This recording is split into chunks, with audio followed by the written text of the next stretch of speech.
जय जगन्नाथ। आज आम बनैबा पणस चिप्स।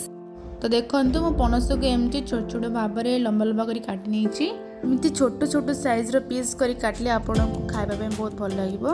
देन चलंतु आमे जे नेक्स्ट प्रोसेस एथिरे मो कॉर्नफ्लोर ऐड कर देली 2 चम्मच।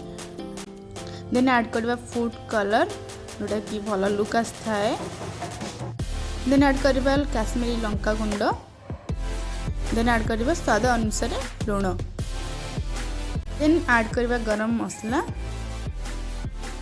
देन एथिरे ऐड करबा आमे धला राशि जहाँ तो राशि दबा द्वारा बहुत टेस्ट लगी था यार।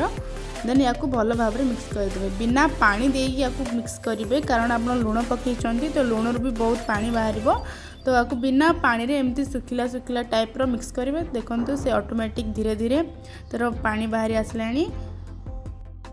या 4-5 मिनट मिक्स करेंगे। देखो मोर मिक्स हो सारी। देन मु तेल गरम करके रखी नॉर्मल फ्लेम रे थिला मोर बहुत हाई भी नथिला तो या मुझे फ्राई कर दूची।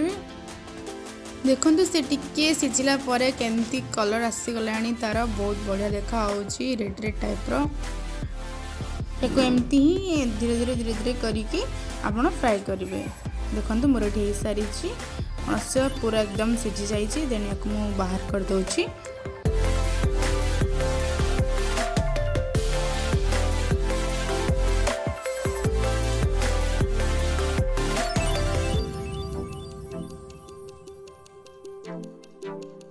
बाकी बंची पणस को मुझे भाव स्टेप फॉलो करके छाणी दौची।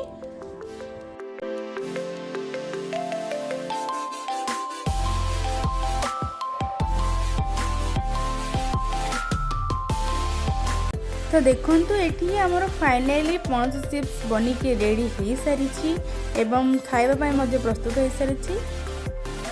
पणसर एकदम सबू हाड़ अंश में सिझी जाइए।